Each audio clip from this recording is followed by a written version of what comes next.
ওই শিষ্যের বউকে বলছে, মা তুই গিয়ে যাও সর্ষে দিয়ে রান্না কর, ইলিশ মাছ নিরামিষ, ও খেলে কোনো পাপ নাই। ও শিষ্যের বাড়িতে ইলিশ মাছ দিয়ে সুন্দর করে খেয়ে নিয়েছে, কিন্তু পাপ কি তার বাপকেও ক্ষমা করে? হ্যাঁ, বাপ কোন সময় তার বাপকেও ক্ষমা করে না। ও বাড়িতে তো ইলিশ মাছ দিয়ে খেয়ে নিয়েছে, পরের বাড়ি যেই গিয়েছে, এই শিষ্য গিয়ে পরের বাড়ির গুরু ভাইকে বলছে, শোন, ও চাল কুমড়ো পেঁপে টেপে আনিস না, ও সব লাগবে না, মাছের মধ্যে 6টা নিরামিষ মাছ আছে, ও একটা আনিস।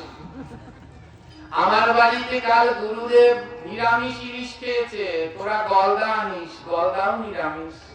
পরের বাড়ি তো এমন গলদা চিংড়ি, এমন করে ঘুরে ঘুরে গুরুদেব এক এক বাড়ি এক একটা সেবা করছে। ভগবান বলছে, দাঁড়া, তোরও হচ্ছে। এক বাড়িতে সেবা করতে গিয়েছে, এবারে গিয়ে দেখছে সেই